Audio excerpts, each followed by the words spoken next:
Hey, Nick Artigo here. I'm going to show you how to do the Turkish Half Get Up.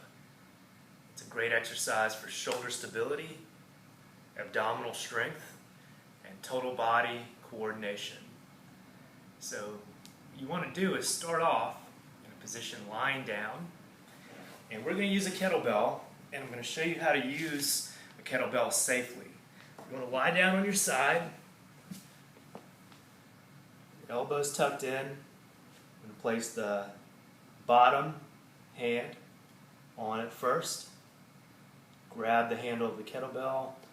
Grab it with your other hand. Pull everything into your body, your elbows into your ribs, hands into your chest, and then roll your body over. You don't want to reach to the side and do this rotator cuff movement with a kettlebell. That may work and be okay with a lighter kettlebell like I'm using here, but if you do that with a heavier kettlebell, you will, it's not a question of if, it's a question of when, you will injure your shoulder.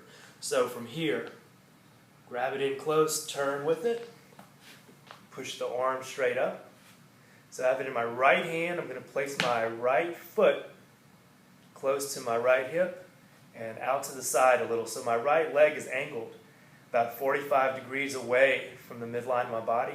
My left arm is going to angle about 45 degrees away from the midline of my body. I'm going to show you what that looks like from this side.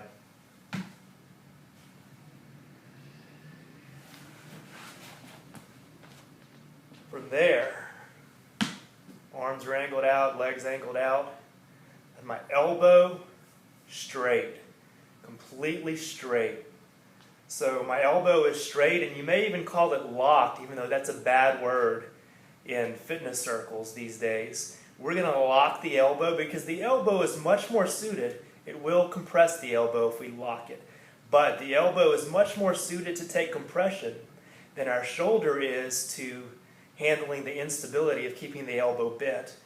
And the elbow is much more suited to handling compression than our cranium is to the blow of a kettlebell falling into our head. So that's why we lock the elbow. It helps keep everything more stable, easier. We're going to take the shoulder and pull the shoulder down away from the ear. So everything's engaged. My shoulder is engaged, the lats are engaged. So if someone were to grab my hand, I want my whole body to come up. You can actually have someone test this on you. Get into position like you're about to do the half get up and have someone pull on your arm. If I were working with a client, I'll have them do this. I'll pull on the arm. If the arm goes up like this, the arm just goes up like this, there's not enough engagement. If the whole body comes up when I pull on the arm, I know that they've engaged the lats and that arm is attached to the body, the shoulder is stable. We definitely want to keep that engagement the whole time. So from here, using safety, extending the arm, straightening the elbow, pulling the shoulder down into the socket, arm out to the side, leg out to the side, take a breath in, look straight up, and exhale, and push the kettlebell up to the sky. Inhale, exhale, kettlebell up to the sky. Also want to be sure that my wrist is not bent back like this. You do not want to hold a kettlebell with your wrist bent back. You want your wrist in neutral. That means the wrist is straight. Looks like that, not like that. Always have those straight wrists. What can help is to extend the fingertips. If you extend the fingertips and try to make a straight line with the fingertips, the wrist, and the entire arm. Then you can hold it closed, close the fingers like so. Back down. So a way that I like to teach it and to practice it before adding weight, just to work on technique, is to use a ball.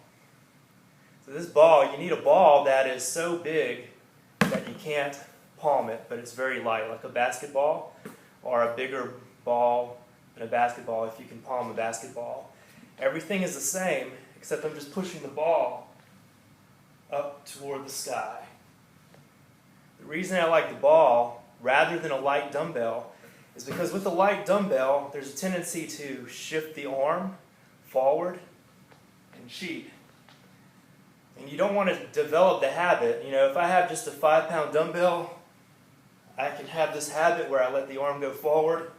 But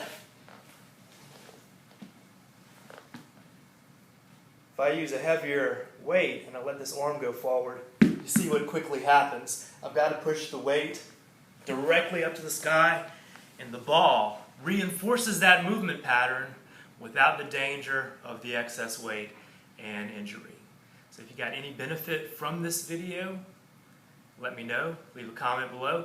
If you'd like to get more instant access to content not available on the blog, not available on the regular YouTube channel, then click the link that's connected to this video. You'll have a chance to do that. Thank you.